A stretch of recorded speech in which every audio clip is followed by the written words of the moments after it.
Yeah, hello everyone. Thank you for joining us today for our fourth webinar for this calendar year and our first webinar for the new financial year. The last month of March was one of the most volatile months that we've seen in recent time in markets, and I'm sure it would have reminded few investors of the correction we saw in 2007-8 or maybe 11-13 periods as well, or maybe during the COVID period as well. We've seen volatility across asset classes, across markets. So it's not that the Indian market alone corrected. We had all global equity markets correcting.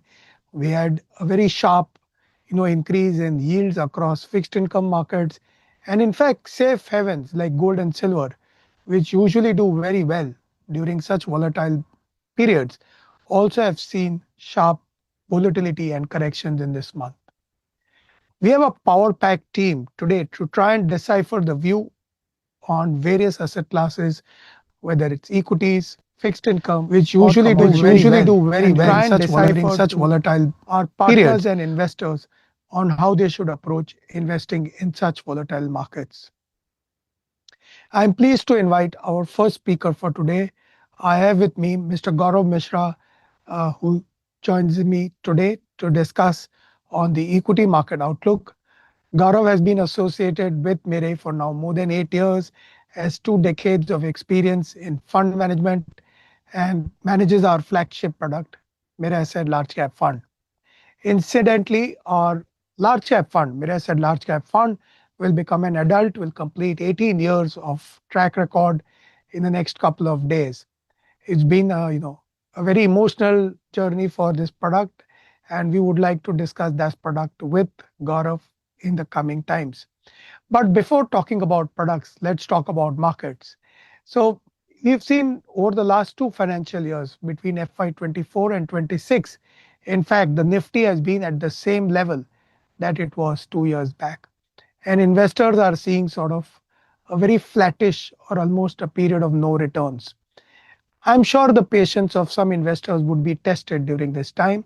And that's where we would like to take advice from Gaurav on how they should approach investing in this market. So welcome Gaurav for today's discussion, and thanks for joining in today. Gaurav, like we said that last couple of years have been tough for the market. So we saw a huge rally, then we've got through a period of consolidation. And just when we thought this financial year market should start look quite well, we had this geopolitical risks because of the war, which led to increase in oil, led to impact on currency, etc. And we've seen the equity market has seen a large 10% plus correction in this month of March. So my first question to you, Gaurav, is that considering that markets have seen this sort of sharp correction, what do you think the impact of oil will have on the macros of India, which so far had remained very robust, and how that will also impact sentiments and flows into markets? Sure. So good afternoon to everyone. The question about oil is, of course, got to be looked at in an historical context as well. So it is not the first time India's macros have gotten stress tested earlier as well. Sure. And they're all in recent memory as well. Some of the instances, whether it was COVID, the Ukraine war, last year's tariff issues.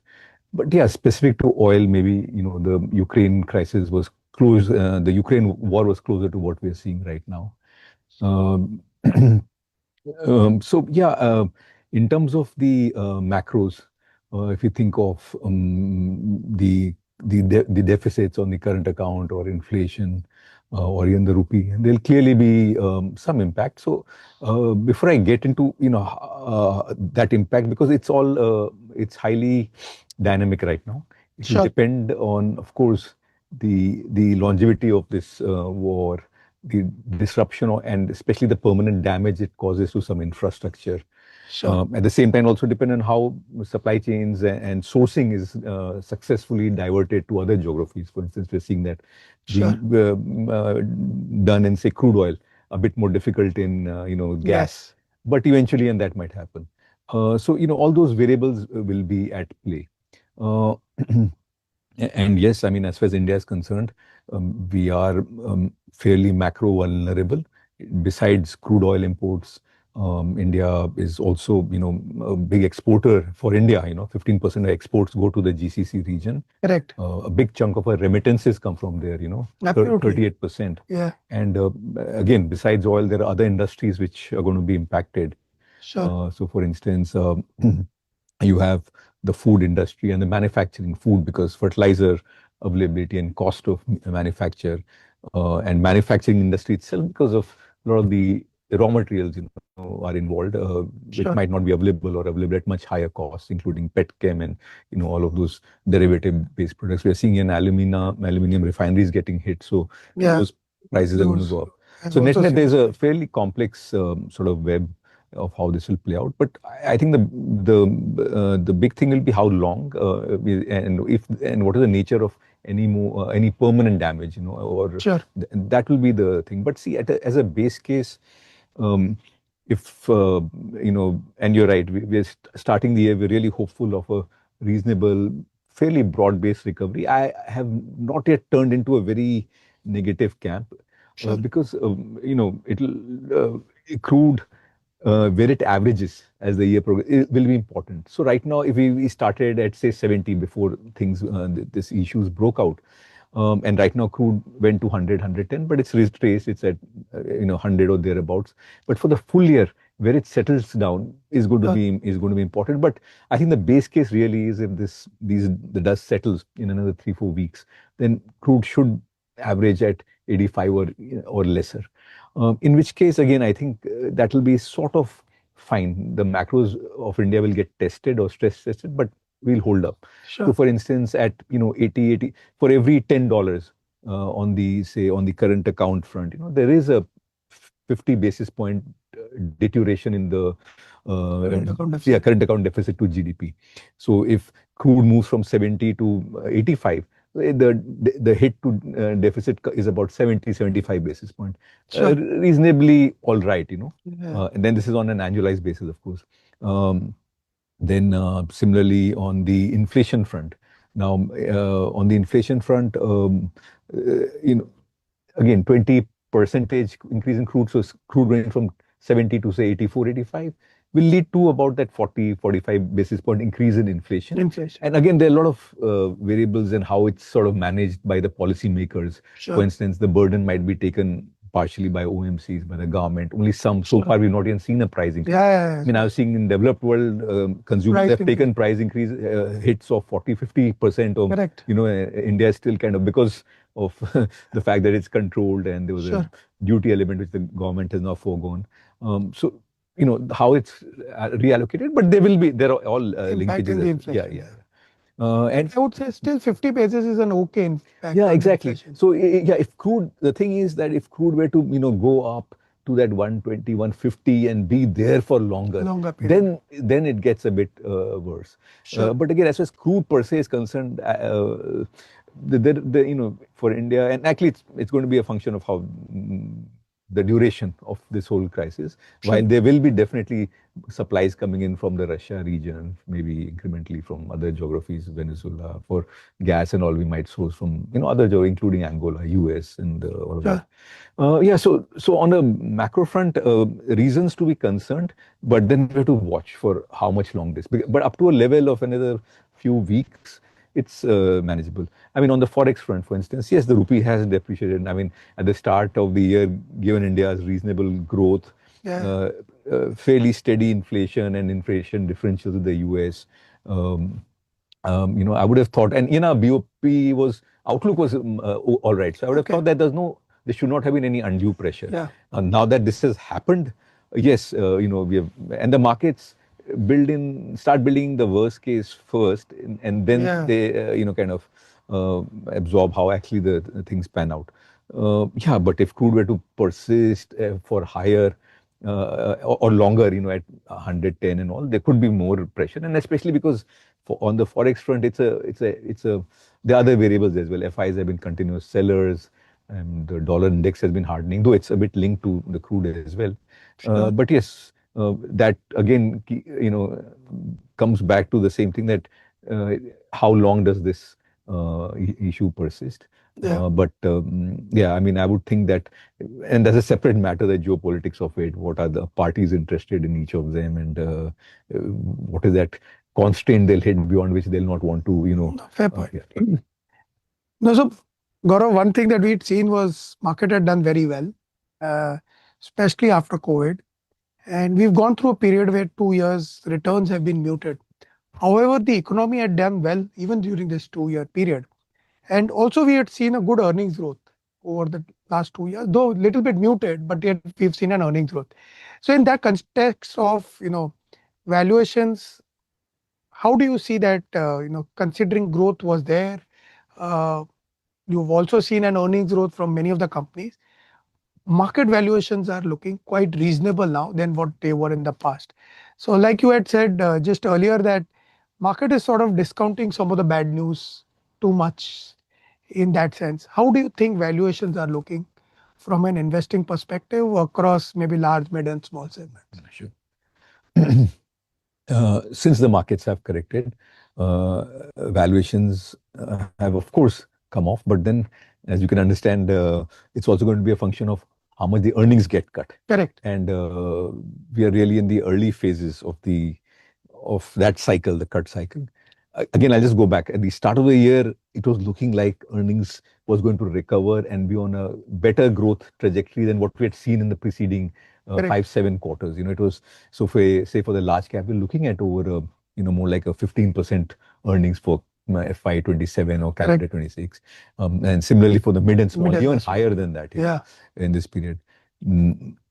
So we are back to the V, and all the sort of the analyst communities back to the drawing board. I think we'll start getting result cuts and estimates in the weeks ahead as the result season starts and previews and post result notes start coming out. So that's going to be important on the important driver to the valuation front. Absolutely. But yes, again, same thing. Top-down macro estimates or past periods suggest that for this 20%, I'm going back to that same number, from 70 to 85, because I'm hoping that's that level where crude should average in a reasonable case. Correct.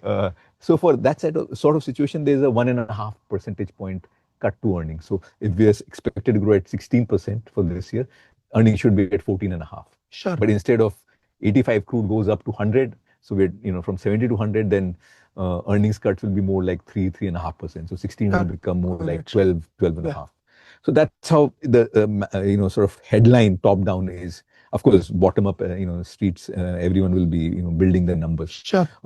But even then, if we look at that earnings scenario, with the way the correction has happened in the indices, I mean, both on a historical basis versus the past, the large caps are at a discount. If you look at a blended of 27, 28 earnings, large cap would be at a 2.5 PE points discount, say to an average of 20, it will be like 17.5.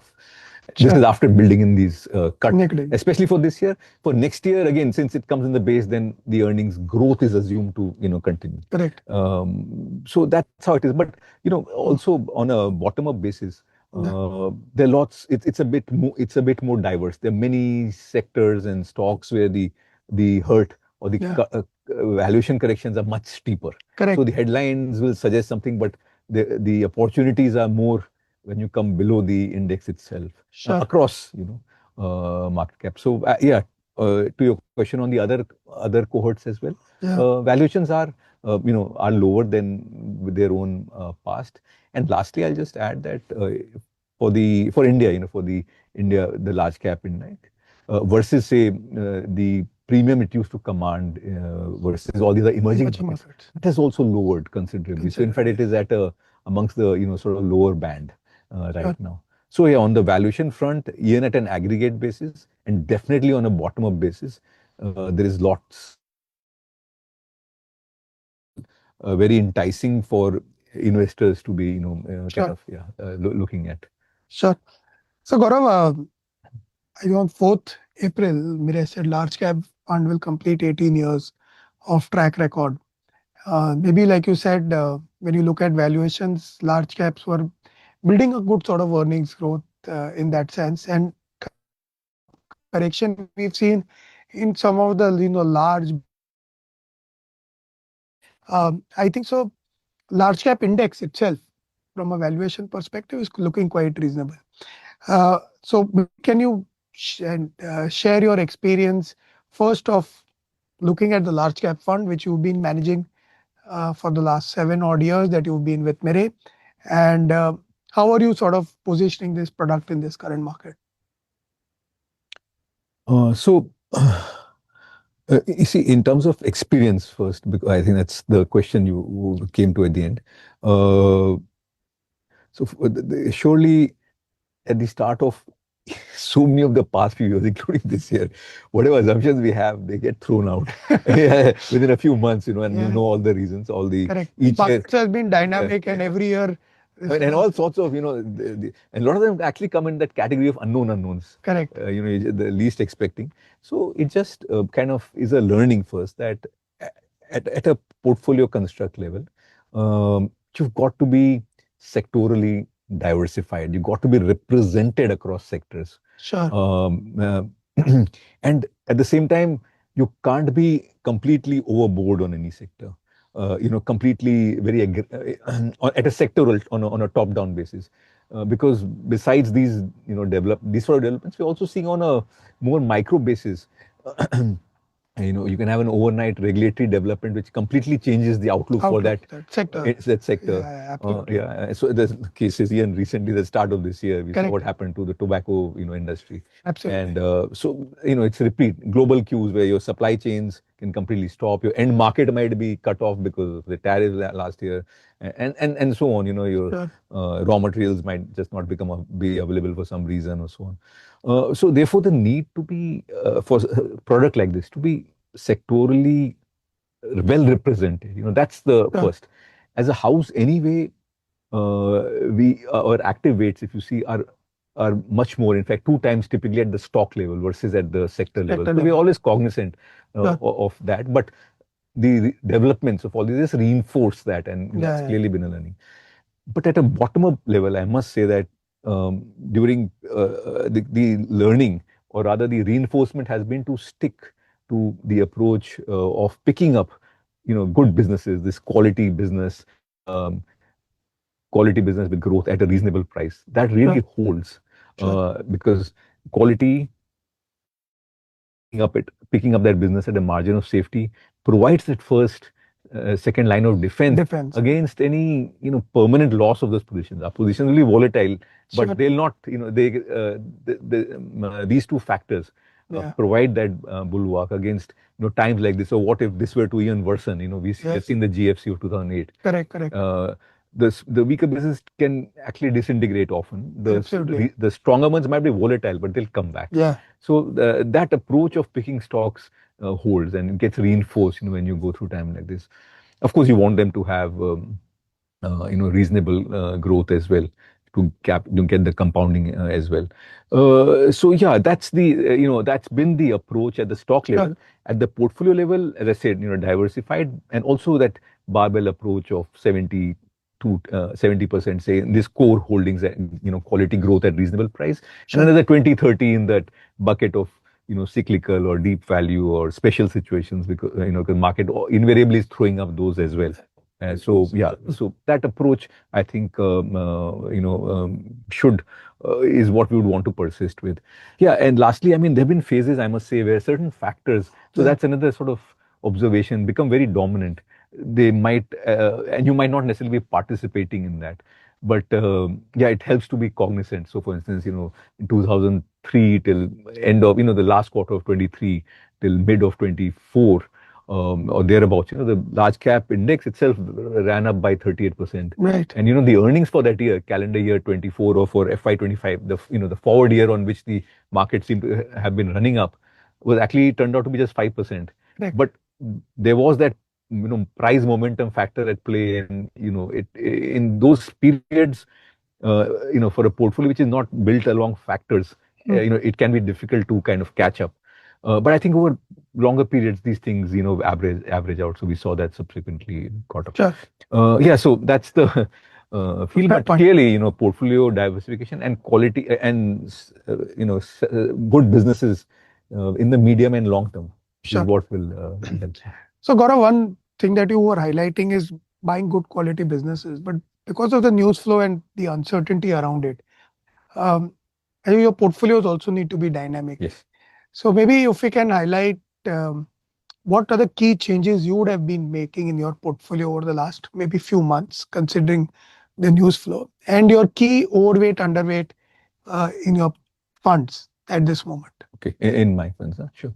So I think prior to the development of March, meaning the war which broke out, but prior to that, in the preceding months, I was typically taking profits of some sectors, including metals, which were there in overweight last year, but this year Sure. maybe a bit early, but we are clearly taking profits. But we are also kind of cutting our slightly larger overweight, say in tobacco. We're still overweight, but we are cutting those.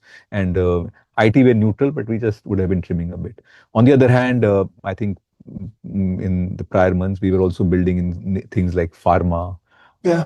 in pharma, and some of the whole consumer discretionary, because whether the January, February, but even into March, there's been strong sort of correction in a lot of those names, and they're across the cohort, whether it's hotels, airlines, or the retail chains. We've been building, at prices Holding we're it. comfortable, yes, with a medium term view. Sure. So yeah, and then post these developments in the war, actually then again it's been a bit spread out, but spread out across 4, 5 sectors. We have been Sure. building into in areas such as banking, maybe some real estate, maybe some oil marketing, with that sort of thing. But yeah, I think you also want to know the overweights and all. Okay, Sure. so currently, I think in terms of the bigger sectors, our bigger overweight is in the private banks as a category. Not that we've been adding more in recent times, but we were overweight and we'll want to sustain that at this point.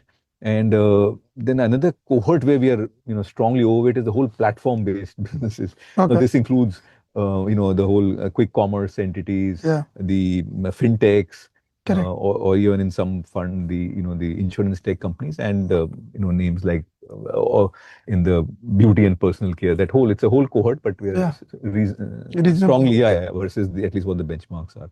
Fair. Yeah, so then amongst the smaller sectors where we would be overweight is things like telecom. Okay. That's another area. A bit of hospitals as well. So yeah, those are the kind of stronger overweights. Would you want to? Did you ask me about the underweights as well?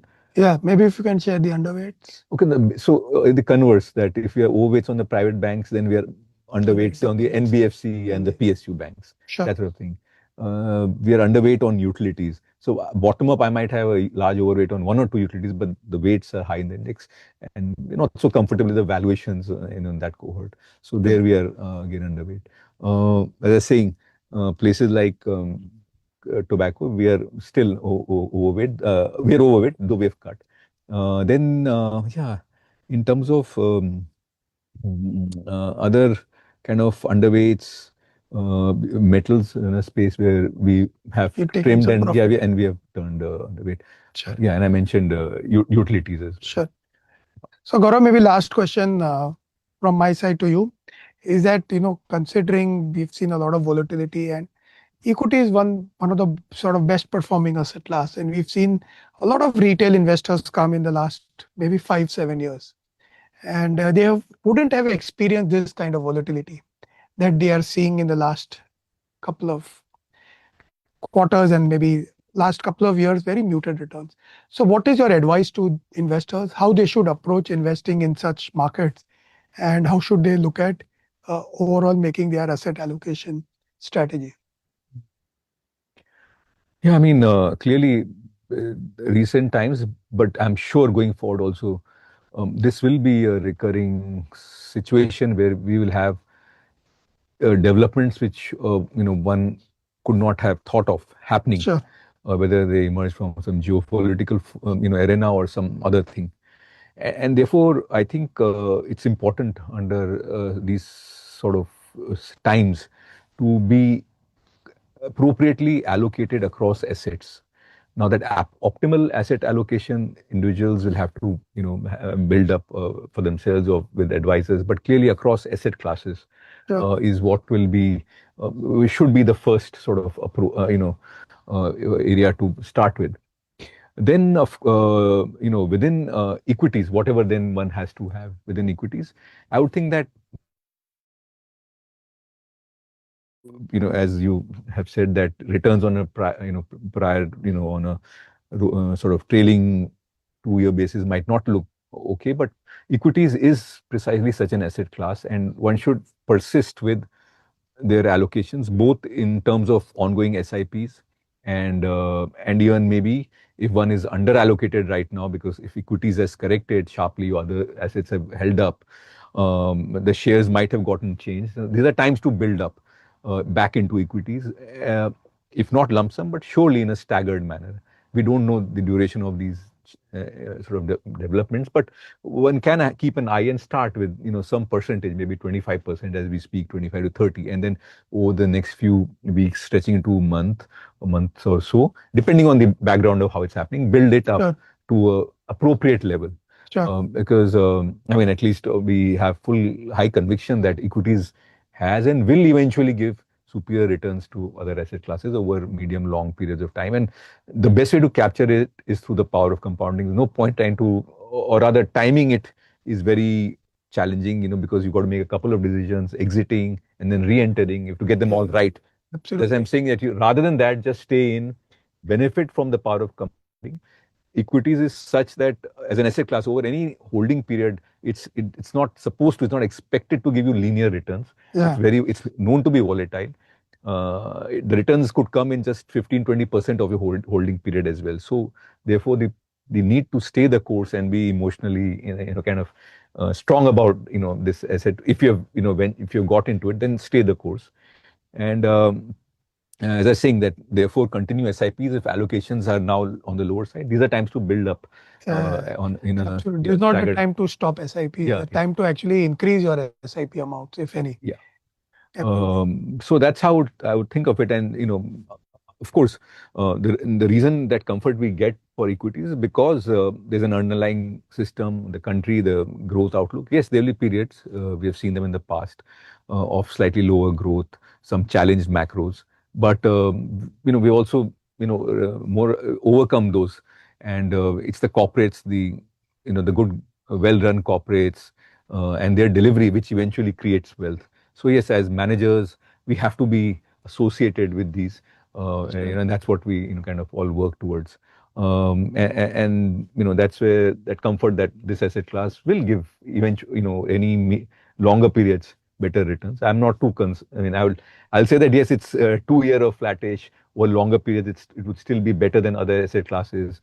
And in fact, this is precisely at a time where it's an opportunity, really. Absolutely. Yeah, and it could be very different, a year from now in terms of trailing returns. Sure. Yeah. So thanks, Gaurav, for your very honest inputs and sharing your perspective on markets.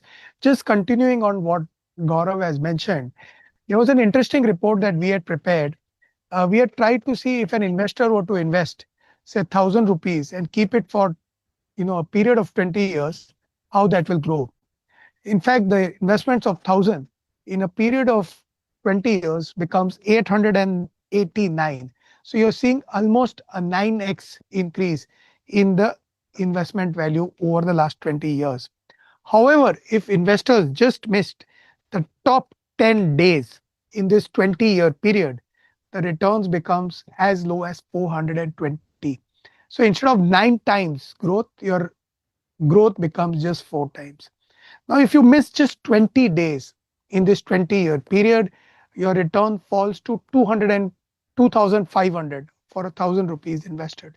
So you're seeing almost 2.5 times growth over a 20-year period if you just miss 20 days in this period. And if you miss 30 days, then that 1,000 becomes 1,500, or you lose a large part of your gains. Now, which are those 10, 20 days or 30 days if you miss is very difficult to know in a journey of 20 years. And hence, like Gaurav mentioned, the right thing is to invest for the long term, hold to your investments, don't stop your SIPs. This is a time to add on to your investments. Now, wanting to continue on and build on this, um, we've seen that over the last 6 months, 12 months, a lot of announcements were made on the consumer space of the business, right? From GST cuts we had seen in the budget, a lot of input is given to consumption as a sector. So I'm very happy to introduce our next speaker for today, Siddhant. Welcome, Siddhant, for joining me today. And we had Gaurav sharing his perspective on markets and how he sees the space developing. Maybe what we would want to know, Siddhant, especially, will be on the consumer space. Also, incidentally, our consumer fund has completed 15 years of track record. I must tell you, it's a very proud moment for us that over the last 15 years, this product continues to be one of the best performing products in the market, and in fact, has beaten many of the flexi cap products in the category. So, when you look at investing, even though consumption is a very interesting space, and you might feel it's a small theme, but because of the sheer demographics that India has, with an average age of 28 years, a large working population, consumption will always become a trend which investors would want to hold, and that's a theme that we hope will run for the next couple of decades. So, Siddhant, before you, Gaurav was just giving his perspective on the consumption sector and what he sort of built it in his part of his portfolio.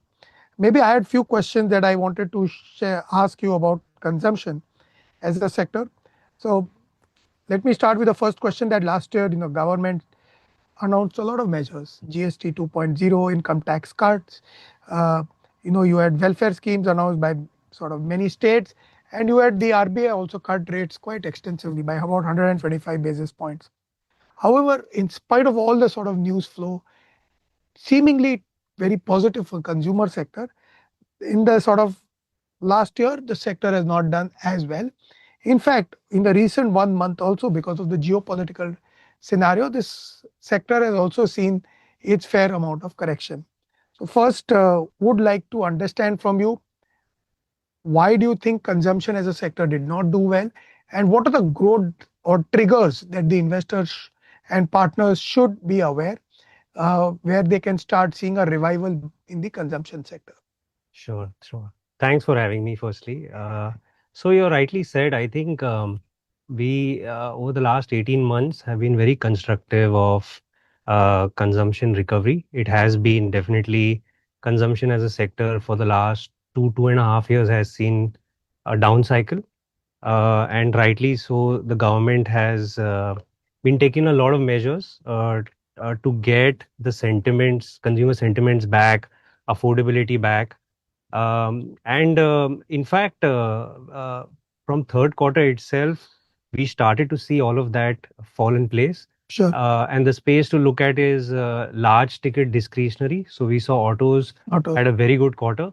Now fourth quarter has just completed, and whatever on ground checks we have done, we have seen that now that is percolated to small ticket discretionary as well. Okay. So the consumption recovery has actually now broad based. Unfortunately, the war has come in, and what it is doing in the very near term is creating again inflation. But hopefully, if we look beyond this phase and if de-escalation plays out, I think we are on a path of recovery. I think that is quite Sure. visible. And in the commentary in this results, when we see, I think a lot of companies will also talk about that. Now, Sure. what I've seen in the past is when we go through these events, um, most of the consumer companies and especially market leaders, they come out much stronger Sure. because the unorganized gets bruised. Sure.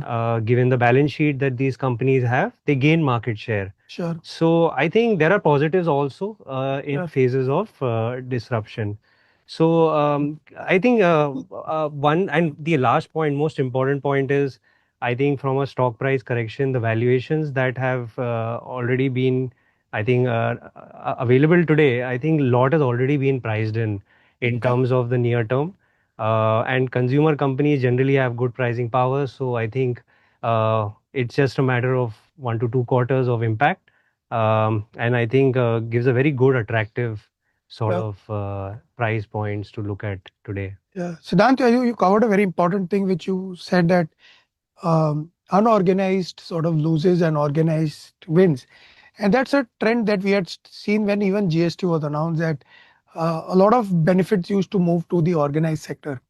Are you seeing that because of this sort of geopolitical scenario, like you said, more benefit to the larger organizations? And how do you think it will play out in which subsectors of the consumer place? No, absolutely. It will play out across many categories, not so much in FMCG, but let's say I'm talking categories, let's say in building materials or in retailing. Because what happens is it's not only balance sheet or working capital needs that go up, Sure, it's also sourcing and availability of raw material today, which is becoming a challenge. sure. So clearly, I think there is no doubt that market leaders will come out Okay, much stronger. sure.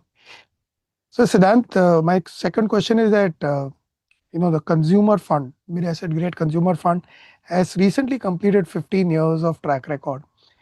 You've been managing this product for some time now. How has your been experience of managing this product? And maybe if you can come through a little bit about uh, your thought process when you buy stocks within the consumer fund. Yeah, no, so 2, 3 points here. Firstly, it's very heartening to see that the theme since inception has been able to beat broader markets as well as beat the benchmark. Yes, That is one. Uh, the second point, if you look at, is that the relevance of the theme. I think 15 years back when the theme was launched, correct, I think consumption definitely was on top of mind. correct. After 15 years, when we are sitting here today, we are still Still, saying that I think it's a 2 decade opportunity still to go. absolutely. The shape of consumption has definitely changed. Sure, And we'll talk more about it. But I think the shape is now moving towards. So 15 years back, per capita income was around $1,000. Today, yeah, it's at 3,000. So with higher per capita income, consumption is moving to discretionary. correct. And the listed space universe has grown significantly. So the number of Absolutely. options have gone up. So clearly the shape sort of has changed. So these are the, I think, couple of things. And consumption as a theme itself comes with, I mean, one should also look at from risk reward point of view. It comes inherently with a lower risk Yeah, versus most other sectors. It's less cyclical. sure. Now, Siddhant, so I can say for ourselves, like you said, this theme was relevant maybe 15 years back when we launched it. Maybe it will remain relevant even after 15 years Yeah. because of the demographics of India. And maybe the audience can also relate to themselves about how we are seeing an improvement in our lifestyle and the spending patterns that we have. So within the consumer space, because consumer is sort of a very large spectrum of sectors, how do you break the consumption sectors? Yeah. And in your portfolio, what would be the key sector that you would say would be more positive at this moment to play this entire consumer theme? Yeah. So firstly, the way to break it down simply simplified is you take FMCG staples on one side, and then you take discretionary on the other side. Now, within discretionary, there are very large sectors like your autos is one large sector. Sure, Then you have retail, you have travel, and then this new commerce piece, correct, platform companies, which is also emerging that as well. And then you have building materials, consumer durables, so many large sectors are sort of available. Now, when one is playing a recovery, firstly, there are two, I'll break it down into medium term and long term. When sure, one is playing consumption recovery, you are betting more on recovery in discretionary spends, which actually got impacted. And even the mass consumption, which got impacted in the last 3 years. So that is where one is in the medium term focusing on. And long term, clearly, we want to build a portfolio today which can grow faster than GDP. sure, So, discretionary companies today offer growth of 1.5 to 2x GDP growth. So, if 11, 12% nominal, you do 1.5, 2x of that. While staple companies at best will do 1x. sure, So, one goes underweight staples, and within staples, you hunt for those companies which give 1x. Sure. Because the valuation between staples and discretionary is in the same ballpark, similar. Sure. So not much difference. So you go for higher growth. And discretionary, I think they're highly underpenetrated companies, which gives that 2 decade kind of growth journey. Sure. So I think that is how we are constructing the portfolio. Okay. Fair. Uh, Siddhant, one more question from my side would be that, we've seen in the last couple of years a lot of positive announcements from the government, but somehow the challenges have sort of not Yeah. eroded, continue to be there. Now, if someone wants to play the consumption theme, how should they approach investing in this theme? What are the factors that they should consider, and the time frame and the mind frame that they should have while investing in this fund? Yeah. No, so clearly, one is while it's a thematic, question comes is that thematics are sort of narrow focused. I think here one should think is that, like you mentioned earlier, Yeah, it's a large theme. It's 60% of India's GDP. It covers many sectors. sure. But I would suggest that when one looks at this theme, you should come with a longer term horizon to get the full benefits. So at least like a 5 year kind of approach. And of course, one should play it through, I mean, systematic investments. But at this stage, given the valuations, it does make more sense also to sort of add or top up to your SIP. You can do lump sum You investment. can do lump sum investments because I think the price destruction, like we've seen in COVID, right? If 6 months are impaired in your typical DCF, I think price damage is only 5, 7, 8%. Sure. But the stocks have corrected significantly more than that. Absolutely. So you get that sort of upside when one, and obviously your margin of safety goes up in such scenarios. So I think come with a longer term horizon, and I think the theme has, one doesn't need to time and exit to this theme because it is structural, evergreen, and more it'll be relevant for that 2 decade sort of journey. Yeah. I know Siddhant covered a very important point that consumption remains, I would say, backbone of India, and it's a structural theme. So when you invest with this product, take a long-term perspective. So congrats, Siddhant, on completing 15 years, and hope after 15 more years you have a better journey to share with our investors. Sure.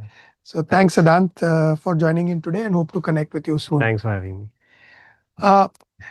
So we've covered various elements on equity investing and the outlook for equity investing. So we covered on investing in large cap funds and how large cap remains one of the better opportunities to invest in a volatile market. And we covered on the consumption part of the business, which remains an interesting play on the economy.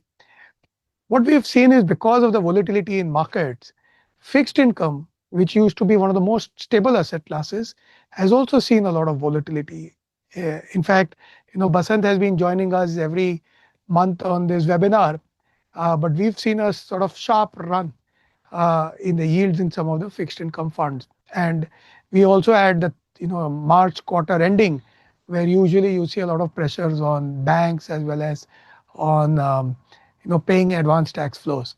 So fixed income market went through its fair amount of volatility to decipher on the impact of all these geopolitical scenarios on fixed income. I would like to now invite Basant to take this discussion forward. So thanks, Basant, for joining today. So Basant, when we discussed last time, I think the war was just about starting, and we were talking about what could happen in markets. What people thought maybe war could last for 1 or 2 weeks, and maybe things would get normalized. As we sit today, we're still not sure whether the war ends today or it ends maybe next month. So we are living in an uncertain scenario. And in the last month or so, there has been a lot of pressure on, I would say, currency, on interest rates, outlook on interest rates. From rate cuts, people are talking about rate hikes. Seemingly, people talking about pressures on fiscal and current account. And thankfully, some of the concerns were rightly, discussed by Gaurav in the session before you. But this volatility will be there on the fixed income investors' mind as well. So I would like to ask few questions to try and make it is easier for our partners and investors on how they should approach investing.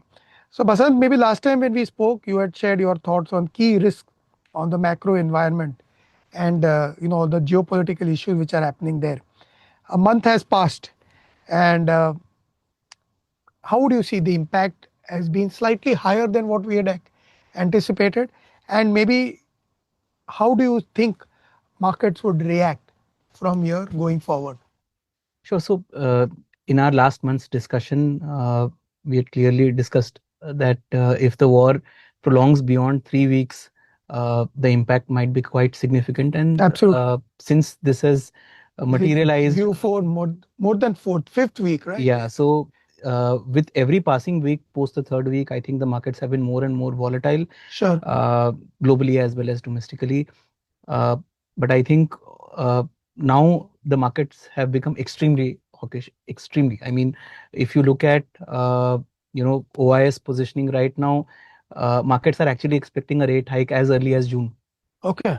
Uh, but I think the situation, we've come to the situation that I think we've actually thrown the baby along with the bathwater, because if you look at the overall dynamics, I mean, even if you consider the worst case scenario of oil at say 140, the impact on annualized inflation is close to 200 basis points. Yeah. And if you look at a quarterly, extrapolation of the same, close to 50 basis point impact. With that, you're looking at FY27 inflation at close to 4.5% thereabouts. Sure.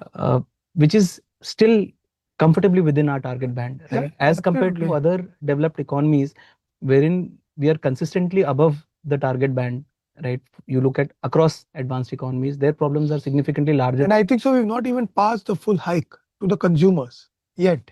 Yeah. So to that extent, maybe inflation might not be as high as maybe some of the other countries in the world. Yes. So in terms of fuel, exactly like you alluded to, and we've actually the government has taken the burden on its shoulders. Correct. But this is one of the few instances wherein we have had supply side pressures, wherein availability of something is more important than the price at which you are getting. And with that, given that inflation is going to remain within the target band, even if this lasts for another couple of months, you will still have one, fiscal pressures, and second, growth pressures.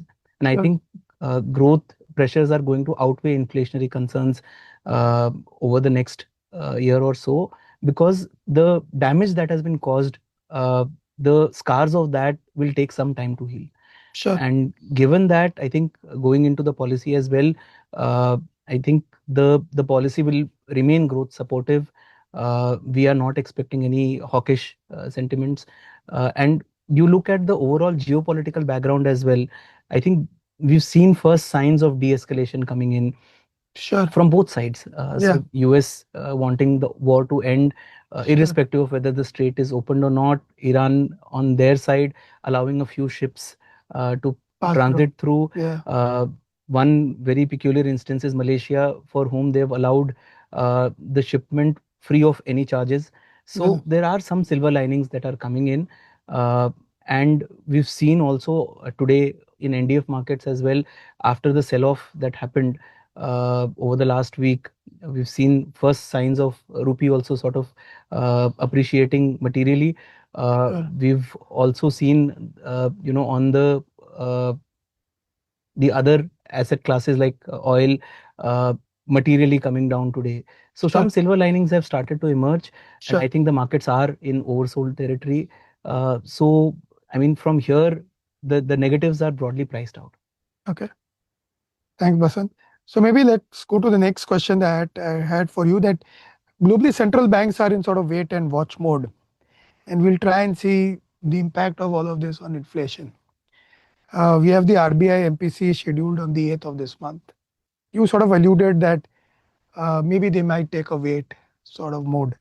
But what is your thought for the next maybe couple of MPCs? How do you think RBI will look at this, and where do you think rates are moving towards based on the decisions of the RBI? I'm saying a broad range of how the RBI will behave over the next few MPC meetings. If you look at coming from the previous argument, I think the broader trajectory that I think RBI will want to take is one, inflationary concerns not being as significant as growth concerns. I think all of that will start from there. Second is Sure. there have been a lot of significant outflows overall. So in fact, March, after a very long time, we saw March having significant outflows on the debt front as well, close to Right. $1.5 billion worth of outflows coming out of debt.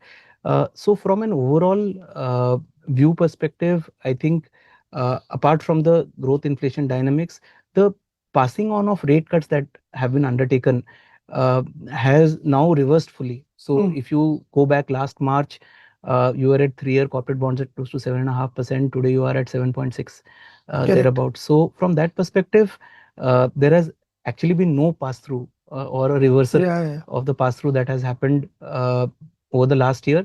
And I think the focus now will start moving towards aggressive transmission so that growth can get fostered, get a boost overall. And that is, I think, where the Monetary Policy Committee will move towards. Till the time you don't see material escalation continuing over the entire of the quarter, I don't think the stance will move towards inflation. Primarily because if you look at our overall stocks also, I think crude, we are comfortable for the next couple of months, Sure. given whatever inventories our OMCs are having. And fiscal, I think the government is bearing the burden at the expense of fiscal and ensuring that inflation does not take a material hit. Unlike other developed economies, wherein actually fuel prices have hit 30-40%. hit the consumers to the extent of 30-40%. Sure. So Basant, considering that yields have gone up a lot, like you said, compared to even last year, yields are higher, and RBI had sort of been quite supportive of markets. How would you say this is a beautiful time for investors to look at fixed income as an asset class to make your deployment, because you're getting very attractive yields, and maybe they might not be rate cuts, but you don't lose out in that sense. So you are able to get in a good lock-in of your yields. So last time you were a little skeptical and you had said you should try and keep your duration low, and maybe that played out well because some of the long duration funds would have definitely got an impact. In this market scenario, where do you think investors should position themselves in the fixed income curve, and which are the fixed income products that they can look at investing in this current market? Sure. So our view is that the curve will materially steepen from here. The curve has become quite flat overall. And again, as I mentioned earlier, it will be a liquidity driven steepening, but at the same time, the growth impact which is required to be covered, the ferocity of that will come at a fiscal cost. And that fiscal cost will again then burden the longer end of the curve. The government has in its borrowing calendar also tried to reduce the overall burden in the longer end of the curve, but that has come at the expense of the belly of the curve. So from that perspective, while the longer end, you still have to wait out to watch state supply as well, because that has been quite heavy in the last quarter, as well as a few elections going into this year, as early as next month. So of course, the longer end, I would still be a little cautious, even as the yields have sold off significantly. Do you think there is a risk to fiscal deficit from where we are? Yes. At the start of the year? Yes, I think the fiscal deficit risks remain. But we really need to see, with inflation, your overall nominal GDP is also expected to rise. So what is the extent that that translates into tax collections? That's something that we need to watch out for, which will have some sort of impact on the positive side. The other bit on the fiscal is that while the overall fiscal impact is expected at around 0.5% of GDP on an annualized basis, there will be some gains also which will come by way of export taxes on ATF. So overall, if this escalates, say for example, for it remains for 1 quarter, the impact is perhaps 0.1 to 0.2% of GDP on an annualized basis, impact of 1 quarter. So while this remains the base case, you'll have to watch out for what kind of front loading the government does in terms of capex. They've done a large part of heavy lifting for large part of the last year. RBI has done large part of heavy lifting in terms of absorption of supply. But I think markets will expect that to continue over this quarter, and the government to continue to do that hand holding. And you have to watch out for the fiscal impact of that. So I'll be wary of the longer end of the curve. Sure. But steepeners are our base case, and markets have sold off significantly, and the carry looks Sure. too attractive right now. So if you look at uh, repo 5 quarter, we are expecting liquidity to remain in surplus for a large part of this quarter, overnight at close to 5%. And you have 1 year at close to 730, 2 year at close to 740, 45, 3 year Right. as close to 760. So from that perspective, the carry looks extremely attractive to sort of let go of. But at the same time, fiscal needs to be kept in mind. While we don't expect for the next, say, 2 3 policies a rate hike in the immediate term, unless geopolitics become extremely exacerbated, and that sort of forces the RBI's hand on rate front. Sure. Till then, I think a carry game is still the Sure. best bet. So which categories within the fixed income space would you bet on? So I would bet on low duration as a category, which is closer to 1 year sort of duration. If perhaps stick my neck out and talk about short duration as a category, but not perhaps longer than that. Okay. So you believe long is not the way to go, and maybe short duration or low duration would be the best. Yeah. So wait Position. for signs to emerge of the government's commitment to fiscal in terms of absolute numbers. While the government has come out and spoken candidly about its intention to maintain the fiscal deficit, but I would wait out for the supply to start getting absorbed, because last couple of quarters markets have shown no appetite to absorb that kind of supply before giving that call on duration. Sure. And maybe any key changes that you would want to highlight that you've made in your maybe low duration product, which will make sense for investors to be aware of? Sure. So as a key shift, And what is the credit quality of instrument that you sort of look at? So we look at long-term ratings in our overall portfolio, irrespective of whether we are taking money market instruments or corporate bonds within the Sure. portfolio. And we try to make sure that our long-term AAA rated instruments within the portfolio across funds Sure. are closer to 85% or more. So that's across funds. In terms of low duration, I think the key change that we have made over the last quarter is that spreads between corporate bonds and money market instruments have narrowed significantly, and therefore we've done a structural shift across portfolios, including low duration, into money market instruments in the longer end. Okay. So as and when you start seeing curve steepening, the money market part of the curve should show higher steepening bias, which should again add alpha to the investors. Sure. So thanks Basant, for sharing your outlook on fixed income market and also suggesting the categories that investors can look at. And hopefully in the next webinar, better days for the economy are in vogue, and we can discuss on how some of these challenges that we saw for the last couple of months have been abated to a large extent. So thanks, Basant. Thank you. So I think we'll move to the next session, which is where we cover commodities. And this is an asset class which has traditionally done very well, especially during periods of volatility. We've seen that during volatile periods, equities, fixed income go through different challenges because of the clear impact with the economy, but commodities remains a safe haven for sort of investors. However, in the last month or so, we've seen significant amount of volatility on both gold and silver. And I am very happy to say that I have got Vishal Singh to join me, who will try and decipher outlook on commodities and especially on gold and silver, and how you should approach investing in these two commodities. So welcome, welcome Vishal for today's discussion, and thanks for joining in to try and decipher where investors should invest in commodities. So I have a couple of questions which I thought I'll sort of ask you, and then we'll take questions from the audience. The first question is precious metals like gold and silver are usually considered safe havens and usually tend to do very well during risk sell-off periods. However, contrary to what we've always felt, both gold and silver saw a sort of weak couple of months. Maybe if you can highlight why both we've seen a correction in gold and silver, and what could be some of the rationales for that. Sure. Thank you, Webo. First of all, good evening to all our listeners, and thank you for joining in.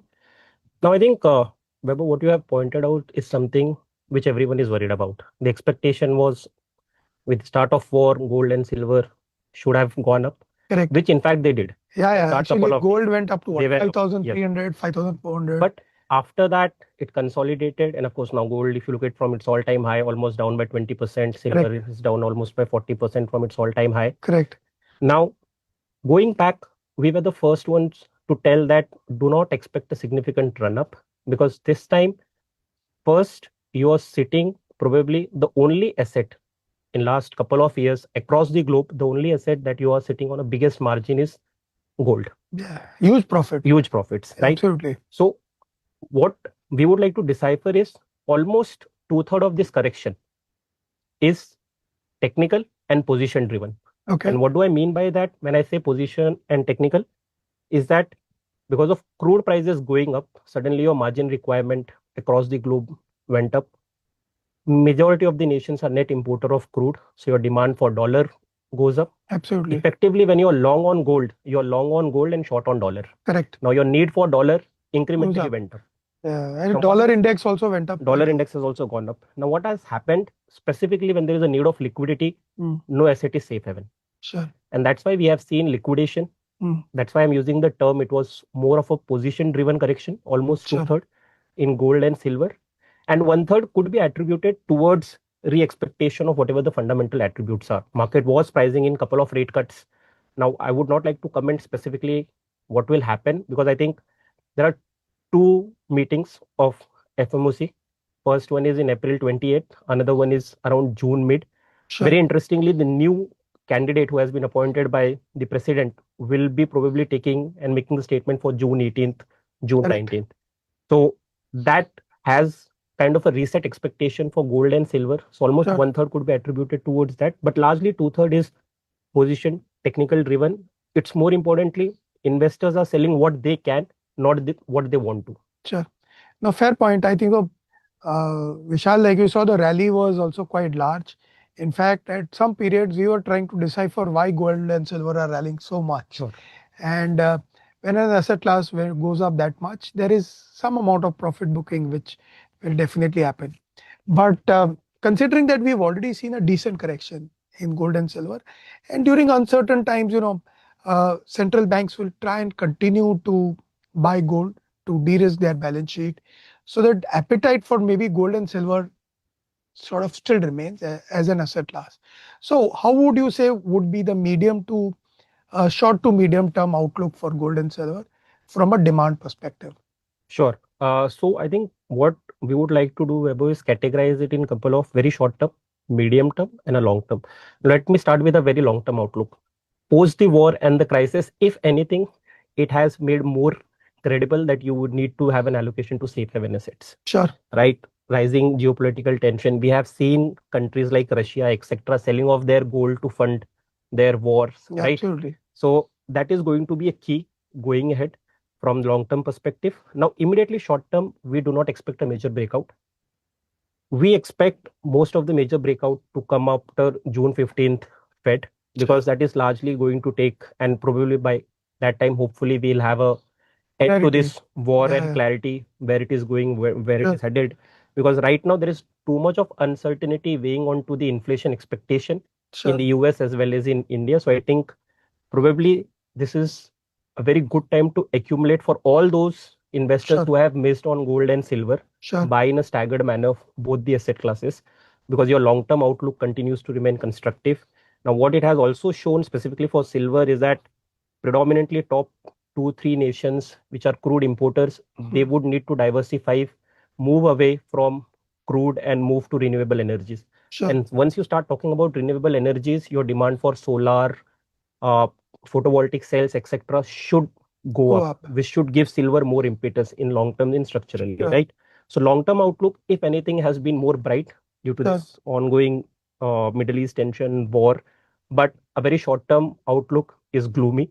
We are expecting more of a consolidation. Gold hovering between 4,400 to 4,900. Silver hovering between 58 to almost 72. I know that's a very wide range, but that's how the markets are reacting. Silver has been a slightly more volatile also. So that's a wide range. So this is where you should expect. should not expect a major breakout before June. The Fed, because ultimately a surprise on the positive or downside can only be determined what is the outlook from the Fed on the inflation expectation of this crude spikes, etc. Sure. So that's how we are positioning in terms of long-term, short-term, and medium-term outlook for both the asset class. Sure. Again, Vishal, one of the challenges we had seen was that within even gold and silver, you tend to over allocate to the asset class which has done well and under allocate to the asset class which has not done well. So we saw that typically investors sometimes go overweight on equities when equities does well and under allocate to gold. And now within this two commodities of gold and silver, allocation was moving more towards silver than gold. And after this correction, I'm sure some of these investors are confused. Was that a mistake or how should they allocate? So from an investing perspective, can you decode how investors should invest in both a mix of gold and silver and products which you feel can be a solution that investors can use to invest in both and gold and silver in a more logical manner? Sure. So before answering specifically in terms of investment allocation, what we would like to highlight post-COVID, something has structurally changed for Okay. gold. Central bank buying. Sure. That probably existed, but with a very minimal framework, not more than 2 to 5% of overall gold demand. Correct. Post-COVID, post-war, Russia-Ukraine war, we have seen central banks on an average accumulating 20 to 25% of total gold demand. Yes. Despite jewelry of India and China showing a tepid growth, gold has gone up due to central bank buying. And this Sure. structural demand, we believe, is going to continue going Sure. ahead. Now, because of that, earlier, Vaibhav, I think you have been part of the industry far more than me. You would have seen people recommending gold and silver combined not more than 2 to 5% of their overall asset allocation. Sure. But we believe going ahead, both the metal combined, including your multi-asset allocation, solution-oriented, etc., you can keep around 12 to 15% of an aggregate portfolio in terms Sure. of gold and silver combined, long-term asset allocation when we are talking about. Now, within this, right now, risk reward is more favorable towards gold. So we would like to position a portfolio which is 60-65% more biased towards gold Okay. than silver. Now, what you can do here, Vaibhav, is let's say you're very confused about whether to invest in gold or silver. You can look at a solution-oriented offering, which Sure. something like which we have, where we dynamically allocate between gold and silver without taking extreme calls. Combine that with multi-asset allocation, because you still right now your equities have also corrected, right? So you Sure. want to participate in that. So maybe some exposure to multi-asset allocation. Even if you allocate 10% to multi-asset, you end up accumulating 1 to 2% of gold and silver through multi-asset, and then maybe allocate balance 9 to 11 through a gold silver fund of fund, where Sure. we have positioned ourselves biased towards gold. But apart from that, if on a standalone basis, while it will be very tricky, what you said, silver is very volatile. So you will have to be very cautious about it when you are entering, when you are exiting, and the tax implications are very huge for the investors. So from that perspective, again, we'll retain the biasness towards gold largely. But once you see silver between 60 to 63, which we saw, right, in last couple of days, it went 63, 64. You can accumulate silver if you have missed on those rally. But on a long-term strategic asset allocation perspective, 12 to 15%. Gone are those days where you're just allocating 2 to 5% towards this Gold and precious silver. metal. No, I would tend to agree with Vishal. Actually, my only good spot in my portfolio last year was actually gold and silver. So I completely echo with you that maybe gold and silver needs to be relooked, and maybe from an allocation perspective needs to be slightly higher than what we were doing in the past, or 2 to 5%, maybe a 10 plus minus 5% based on risk profile can be appropriate one for investors. Vishal, one last question before we open the floor from the audience is that you covered on the tax element of how a fund of fund can be more tax efficient. So can you help decipher that? Because if investors were to buy a gold fund directly or a silver fund directly, what would be the tax impact? And if they buy it through a fund of fund route, where you can dynamically change it, how it can become more efficient? Sure. So what we have seen is generally first, allocating between gold and silver is very tricky. I mean, if you think predicting or deciding equity is tricky, try gold and silver. And Yeah, particularly absolutely tough. And Absolutely. second is, in terms of a taxation, your short-term capital gains are directly taxed as a marginal tax rate. Correct. So for all those investors who are at a higher tax bracket, it becomes very inefficient at that point in time where you're trying to move from gold and silver to silver and gold. Correct. Second point is, while gold you would like to remain at the long-term asset, right? Correct. Strategically over allocate. Silver you would want to tactically move in and out, which Correct. means you will have to take a call of buying and selling. Correct. Which means there will be an incidence of tax. Now, what happens is like what we have seen. Let's say somebody is entering right now and they are looking at a good short-term capital gains. Now that capital gain is going to get taxed at a highest marginal tax rate. If we assume you end up giving almost 2 to 3% of your long-term CAGR towards tax. Correct. So from that aspect, a fund of fund is more tax efficient in terms of instruments. So what we position Weber ourselves is very clear. If you can decide when to invest, how much to invest, and you believe you can yourself do it in a tax efficient manner, then you don't need to come to any solution oriented funds. But I think you will also agree. That's a difficult one to do. You will falter at least one answer. There will be one no in all of these three questions. So that's why we are looking in terms of tax efficiencies for the product. Fair. So thanks Vishal for sort of helping us decipher on gold and silver and how they should approach investing in gold and silver. What we'll try and do is we'll try and take questions from the live audience and try and answer as many questions as we can. We have a good team of Gaurav and Siddhant who can cover on the equity part, Basant on the fixed income side, and Vishal on the commodity side. So please keep posting your questions. I'll go through the questions and be happy to answer as many questions as there are from the audience.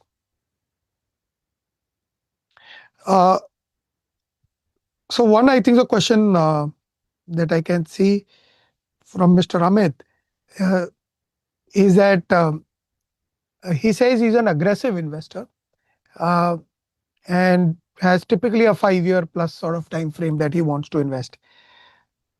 What percentage of allocation would you suggest to be in a commodity as part of his portfolio? And within that, what should be the ideal allocation to gold or silver? Maybe you can give some insights on that. Sure. So I think if somebody is looking right now, so first I'm assuming that you do not have any allocation. Yes. Let's say if you have already incrementally and you're looking for an incremental addition, that will be two separate conversations we are having. Sure. First, under assumption that you don't have any allocation to gold, silver, precious metal, then you can look at probably next 8 to 12 weeks deploying your money specifically towards till mid-September, where you can accumulate in terms of staggered manner. Sure. And you can bump up your gold, silver combined up to 12 to 15% of your overall portfolio, assuming you have not invested in anything so far, of which 2/3 can be biased towards gold, 1/3 can be biased towards silver. Now, let's say if you have invested at the peak of the market, right, which is probably a lot of investors could have. Jan 29th, do not redeem specifically. Of course, the liquidity need is something that you need to answer yourself. Sure. But if there is no liquidity need, as I said, most of these corrections are position driven. Doesn't look like, we assigned a probability of almost 33% being fundamental driven and 67% being position and technical driven. When things settle down, hopefully the war doesn't last long, so the supply side shock doesn't last long, you will see gold and silver probably bouncing back. And that's when you can probably, if you're over allocated, trim back, move to equities. If you're under allocated right now, also, as I said, you can stagger it over 8 to 12 weeks and look at it in terms of asset allocation. 5-year outlook from here continues to be, I'll not say what it has been for last 2-3 years, because those have been exorbitant years, but you're looking predominantly a decent portfolio allocation from gold and silver perspective. Sure. Thanks, Vishal. I think we'll take the next question, and this question is for Gaurav. Question from Mr. Vijay Kumar. Gaurav, that you had mentioned in your discussion that you overall expect that crude over the entire financial year should be averaging around 85, which is at maybe the current levels of 100 and maybe start of the year 70. And if we go through various scenarios, what could be the impact at 85? I know Mr. Vijay Kumar would also want to understand what impact do you think earnings growth will face if crude remains close to about $100 to the barrel, and what would be the overall impact on the economy as well? Gaurav. Yeah, sure. So let me just clarify to Mr. Vijay Kumar that I did not say that I expect crude to be averaging 85. It was just a scenario. So there are all ranges where it could, be uh, averaging during the year, and it's going to be a function of the duration of this conflict, the kind of structural damage it causes to some of the infrastructure related to crude, etc. So that will all have a bearing, but the assumption was one of the, or rather, let's put it this is more like a base case that crude kind of averages 85. And in that scenario, as I was saying, for that, a 20% move from the $70 a barrel level to 85, the impact to earnings was expected, estimated at around um is estimated at around 1.5 percentage points. These are more top-down macro estimates, keeping past, historical events of similar nature, in mind. Bottom-up estimates are still to be built because each time there'll be some nuances, some differences. So, to the question specifically, if the uh, oil were to average at 100, then by that same logic, we are talking about more like 3.5 percentage points, because for every 20%, we have a 1.5 basis, so 1.5 percentage point cut to earnings. So if crude was at 100, then we should be looking at earnings being cut by 3.5 percentage point, meaning if earlier earnings growth was expected to be at 15 to 16% for 27 over 26, it will be cut by three. Just a second. I'm just yeah. Sorry about that. I think the camera. Yeah.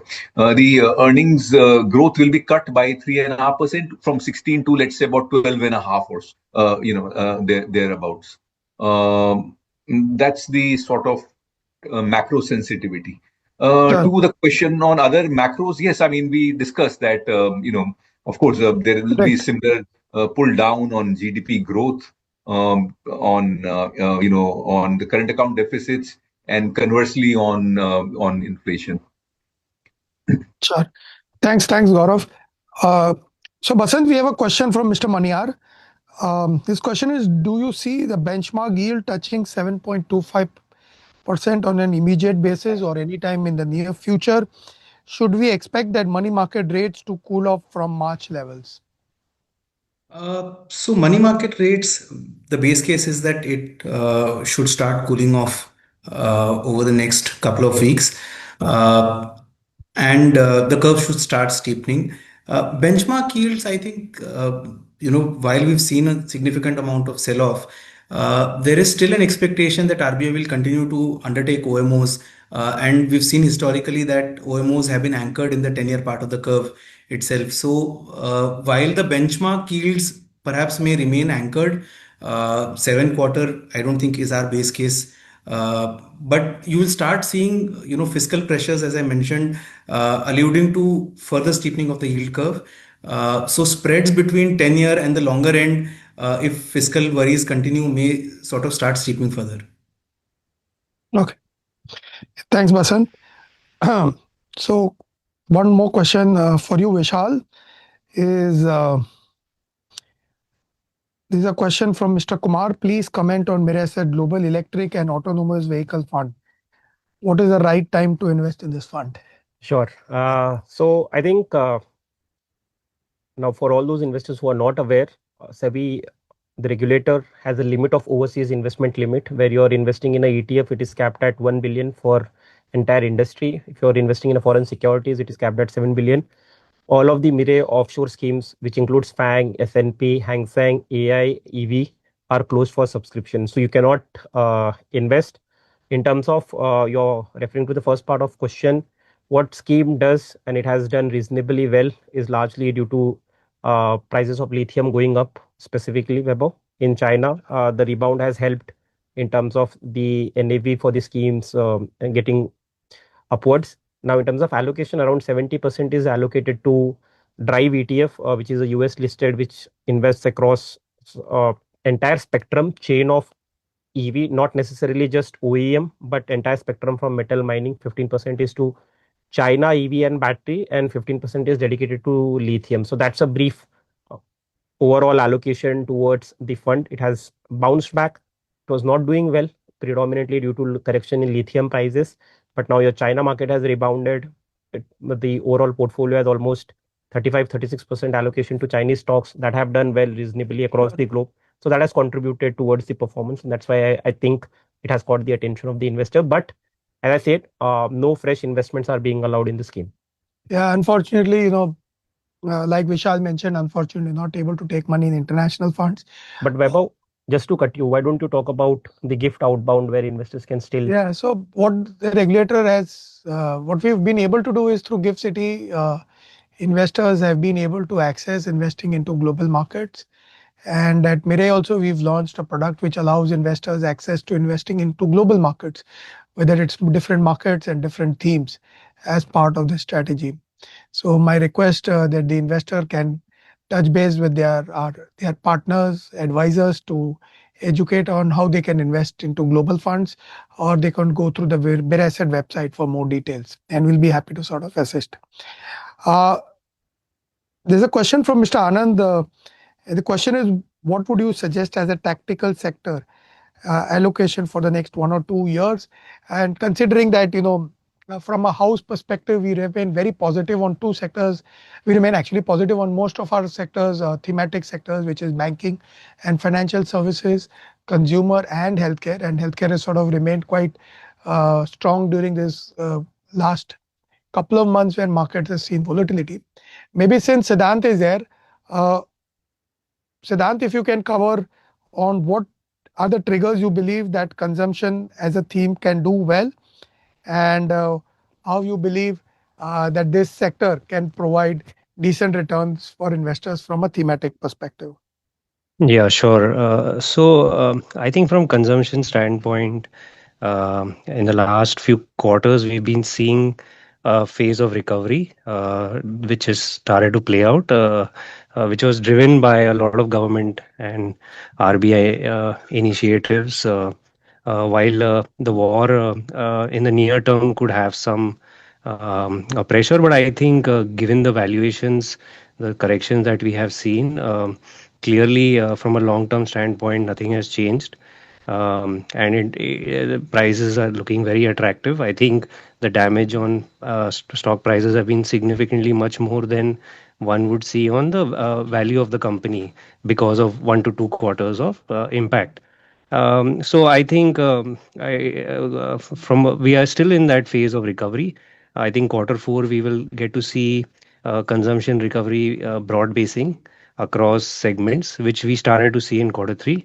And I think 1 to 2 quarters from now, things will again trend higher. So I think it gives a good sort of opportunity for one to look at. I think definitely it's like we discussed earlier, a 2 decadal opportunity.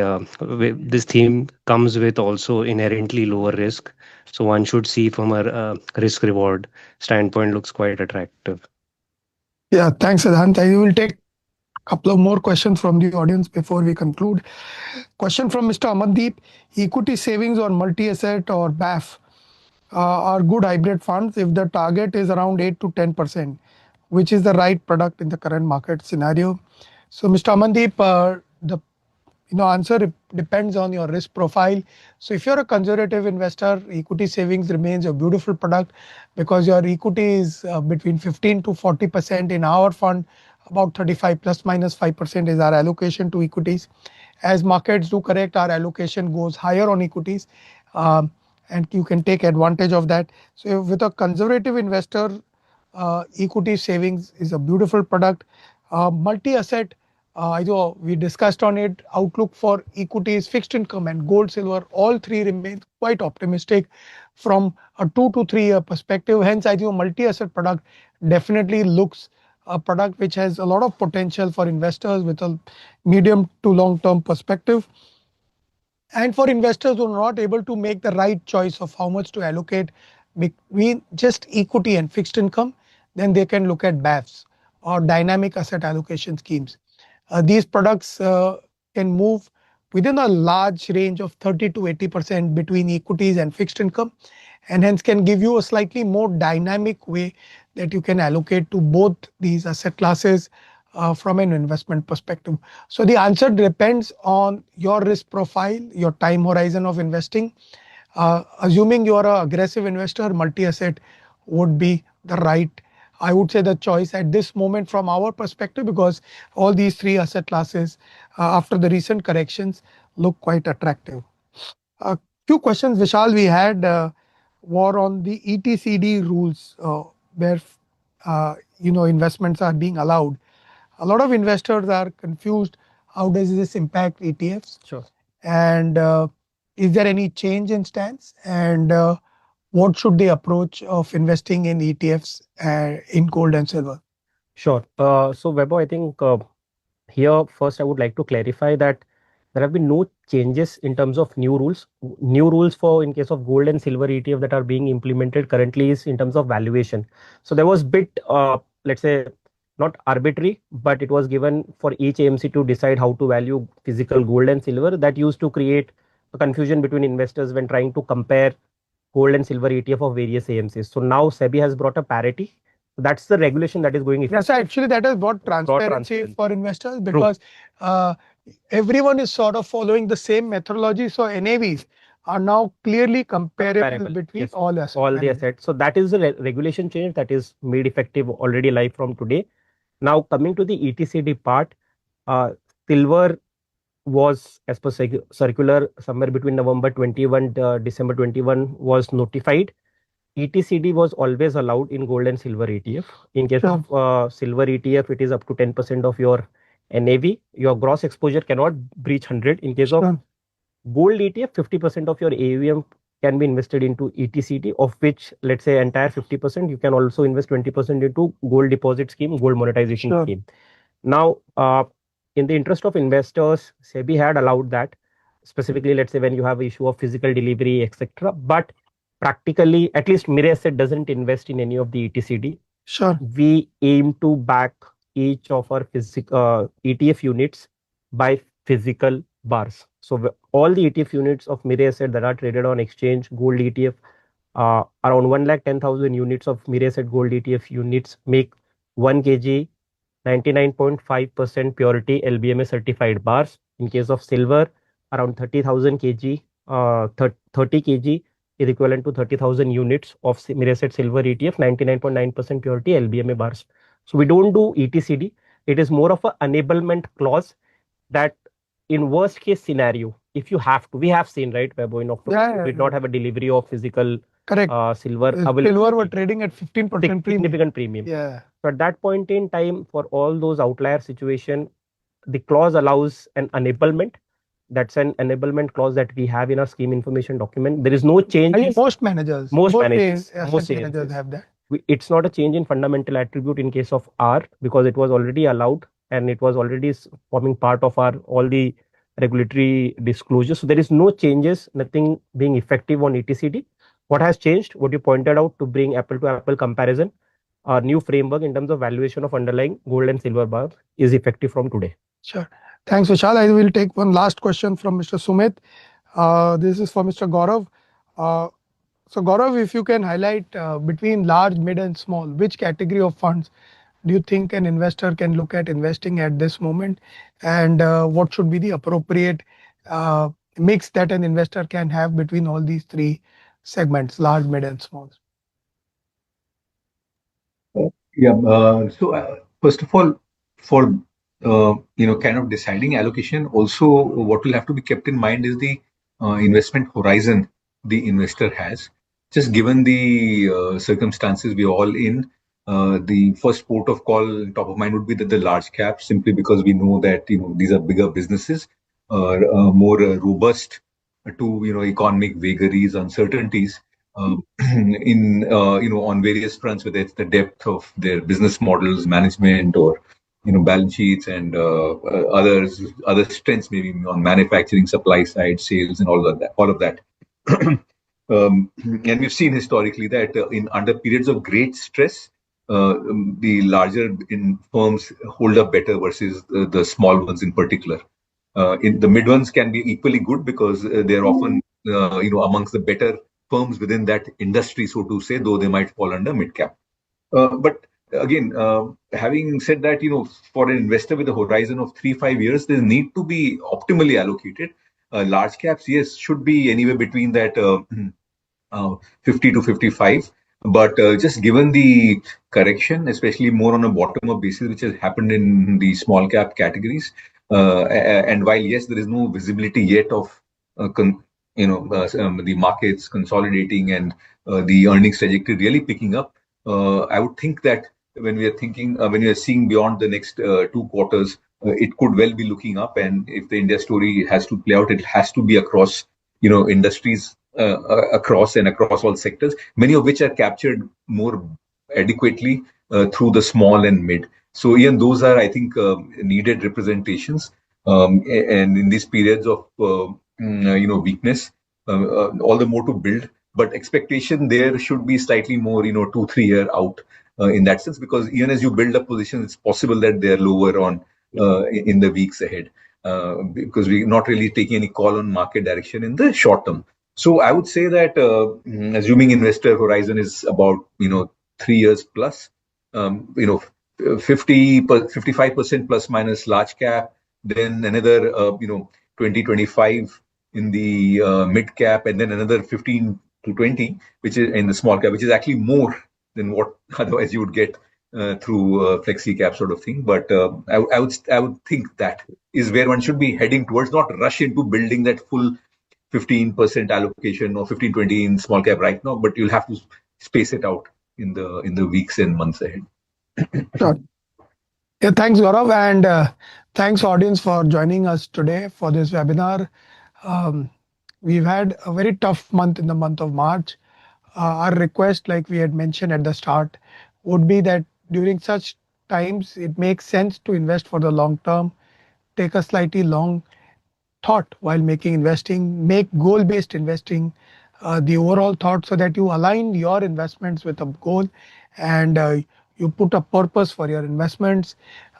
Like we said, and I had highlighted in an example that a 100 rupees invested over 20 years becomes 9x. If you invest for all the days, it becomes only 4.5x if you miss 10 days out of these 20 years, and it becomes just 2.5x if you miss 20 days in a 20-year period. Which are those 20 days? No one knows. Hence, as an investor, it makes sense to invest for long term, stick along with your asset allocation, invest in a staggered manner across equities, fixed income, gold and silver, and judiciously review your portfolio every quarter or every 6 months. Don't take irrational decisions, especially during market volatility. These are great times to maybe add to your existing portfolios rather than stop your investments, including your SIP investments.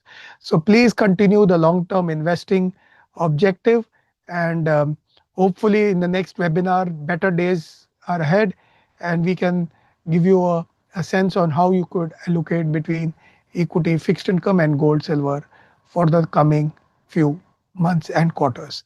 So thank you everyone for your patient listening, and hope to connect with you soon. Thank you.